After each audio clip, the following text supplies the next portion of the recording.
Good morning student. तो आज जो है हम सॉल्व करेंगे। अभी इससे पहले हमने एक वीडियो बनाया था which is on Rolle's theorem. How can we prove the geometrically interpretations of Rolle's theorem and algebraically interpretations of Rolle's theorem. Now the problem on Rolle's theorem. So the problem we have, verify the Rolle's theorem for fx is equal to x square minus 5x plus 6 for the interval 2, 3. Clear? So we want to verify the Rolle's theorem x square minus 5x plus 6 2, 3. We know that every polynomial जो functions होते हैं, एक तो सीधा सा तरीका है कि every polynomial जो function है that is differentiable on given interval. So if differentiable on a given interval, so obvious that it is continuous on given interval. समझ में आ रहा है? यानी कि जब आपको पता रहता है कि कोई फंक्शन डिफरेंशिएबल है तो वो कॉन्टिन्यूअस भी होगा ही होगा, क्योंकि ये शर्त है कि अगर कोई फंक्शन डिफरेंशिएबल है तो वो कॉन्टिन्यूअस होगा। लेकिन अगर कॉन्टिन्यूअस है तो डिफरेंशिएबल होना कोई कंपलसरी नहीं है। और अधिकतर लोग करते भी ऐसे, कराते भी ऐसे। लेकिन मैं आपको इसको पूरा इलैबोरेटिव की कैसे पॉइंट, क्योंकि कई बच्चों के मन में डाउट रहता है कि सर हमें वेरीफाई करके दीजिए। तो वेरीफाई करके देना है। So we are going to verify. तो verify करेंगे। So पहले में we know that the Rolle's theorem का statement क्या है? First point we have to prove that fx is continuous. fx is continuous on closed interval 2, 3. Then second condition we have to verify here is fx is differentiable on open interval 2, 3. Third condition we have to verify that f of a is equal to f of b. Then there exists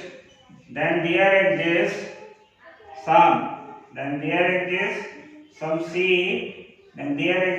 c belongs to a comma b such that f dash c is equal to 0. Okay, this is the statement of what? Rolle's theorem.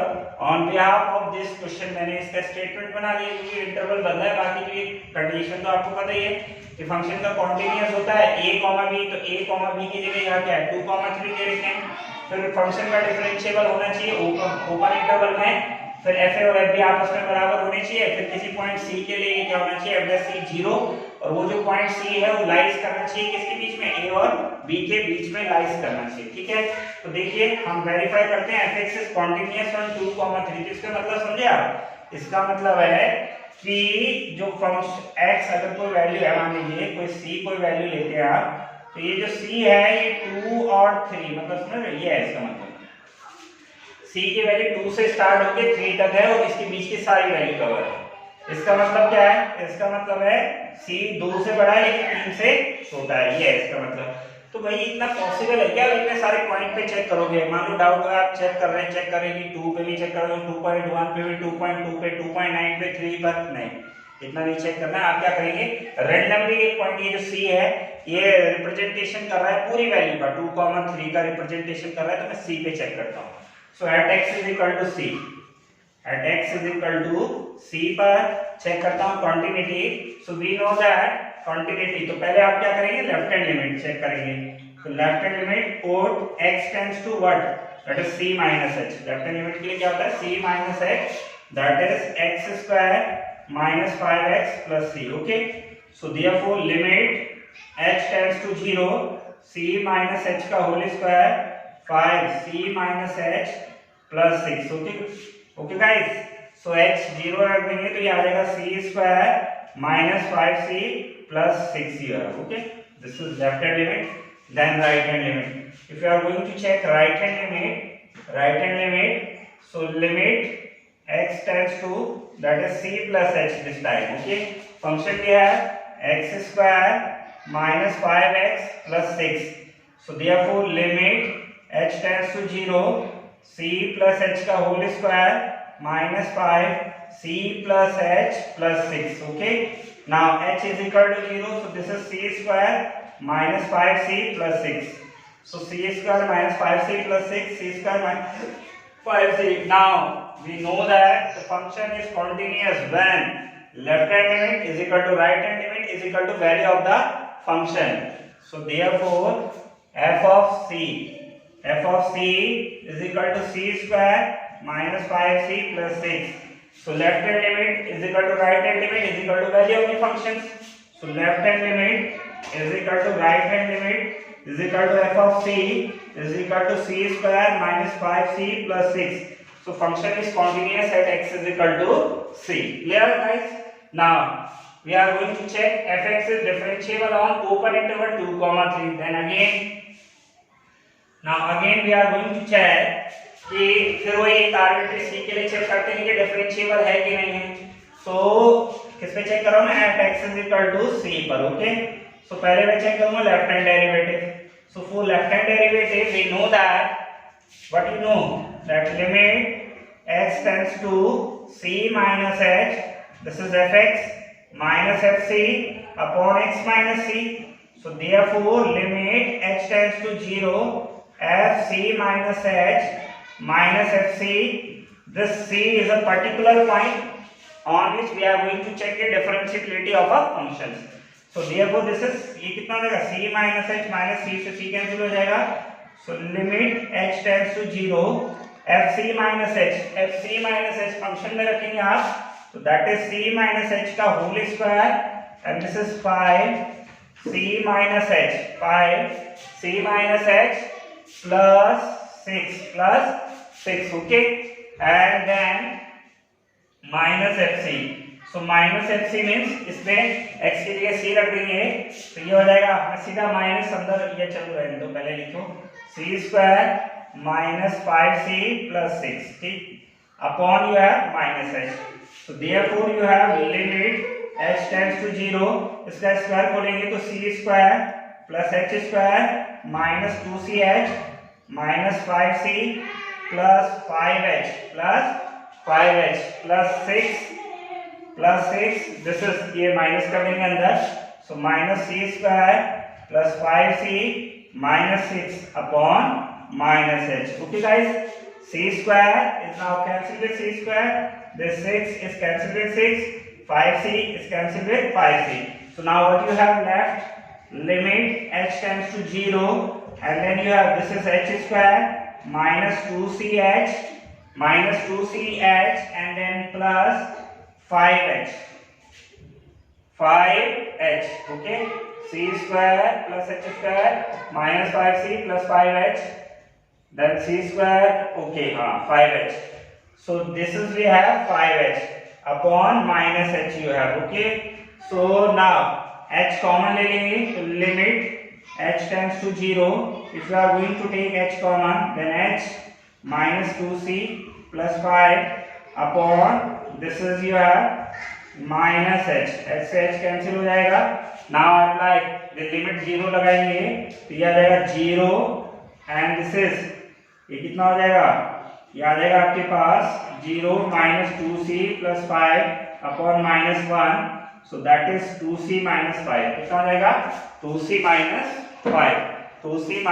5. Okay guys, this is 2c minus 5 we have. Now this is left hand derivative. Now we are going to check the right hand derivative. So if you are going to check the right hand derivative then you have now we are going to check the right hand derivative. So right hand derivative is limit x tends to c plus h fx minus fc upon x minus c. So limit h tends to 0 f c plus h minus fc upon c plus h minus c.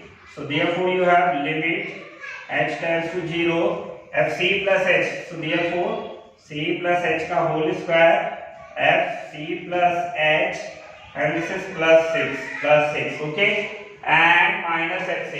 So minus fc means minus सीधा multiply करो अंदर minus से तो ये हो जाएगा minus c square, ये हो जाएगा प्लस 5c और ये हो जाएगा माइनस 6. ठीक है guys, upon you have h.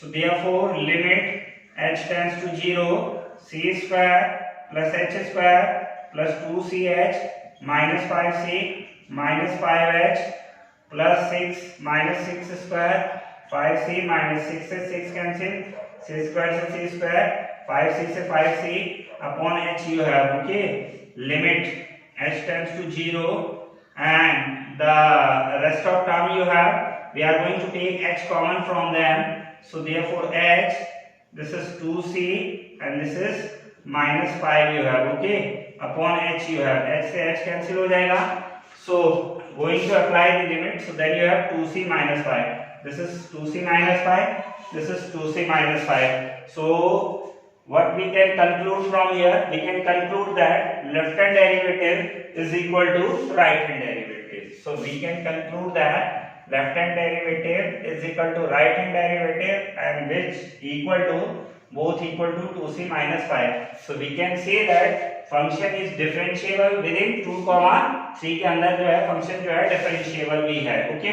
तो दो कंडीशन हमने वेरीफाई कर दी। वैसे मैंने बताया है कि ये डायरेक्ट भी लिख सकते हैं, लेकिन मैं इसलिए करा रहा हूँ कि कुछ फंक्शंस जो है चेक करने पड़ते हैं। तो आप चेक कैसे करेंगे? आप ऐसे चेक करेंगे, ऐसे नहीं कि आप ये सारे पॉइंट पे चेक करते फिरेंगे, नहीं, आप एक आर्बिट्री पॉइंट सी लेंगे और वो सबका रिप्रेजेंटेटिव होके इनको चेक कर देगा। नाउ अब आप क्या करेंगे? थर्ड कंडीशंस को वेरीफाई करेंगे। तो थर्ड कंडीशंस क्या है आपके पास? क्या है गाइस थर्ड कंडीशन? थर्ड है बच्चों आपके पास fa is equal to fe, so fa, this is a you have, this is b, so f of 2 means 2 square minus 5 into 2 plus 6, so 6 4 minus 10 plus 6 which is equal to 0, then f of 3, then f of 3, so f of 3 means 3 का square minus 5 into 3 plus 6, so that is 9 minus 15 plus 6, then again you have 0, okay. So third condition is also going to verify that f of 2 is equal to f of 3 which is equal to 0 here, so that is third condition. Now we are going to find a point C which belongs to AB such that for that f dash c is equal to 0। अब आपको ऐसा point ढूंढना है जो a और b के बीच में कहीं लाइज कर रहा हो, जिसके लिए f dash c क्या है? 0 है। f dash c 0 रखे वो पॉइंट निकालिए। तो पहले आप क्या करेंगे? फंक्शन का डिफरेंशिएट कर लीजिए। fx you have x square minus 5x plus 6, so f dash x differentiate with respect to x, तो 2x minus 5, so f dash c कितना हो जाएगा? f dash c हो जाएगा 2c minus 5, so f dash c को अगर आप 0 रखते हैं तो that implies that 2c minus 5 is equal to 0, so 2c is equal to 5, so what? c is equal to 5 by 2, so c is equal to 2.5, so what? 2.5 2 और 3 के बीच ही में तो लाइज करेगा, कहीं बाहर करेगा? नहीं करेगा, बीच में करेगा 2.3, 2 और 3 के बीच में। तो यही है तीसरी चौथी कंडीशन कि then there exists some c, at least एक c ऐसा आना चाहिए जो इनके बीच में लाइज करता हो, इनके बीच में लाइज करता हो, यानी 2, 3 के बीच में लाइज करता हो, 2, 3 के बीच में लाइज करता हो। तो ये जो पॉइंट है 2.5 which is lies between 2 and 3, so all conditions for the Rolle's theorem now we have to verify it now, so therefore Rolle's theorem क्या हो गया? वेरीफाई हो गया। ठीक है बच्चों, तो बहुत अच्छा है, बहुत इंपॉर्टेंट है। बीएससी में रियल एनालिसिस, इंटर में भी है, तो आपको बहुत डिस्क्रिप्टिव फॉर्म में करना है। और प्रीवियस वीडियो भी देखना है, चैनल को लाइक करना है, सब्सक्राइब करना है। इसमें हम पूरे बीएससी के वीडियो आपके लिए बना के देंगे और एमएससी के भी दे रहे हैं, तो आप देखते रहिए चैनल के साथ। Thank you.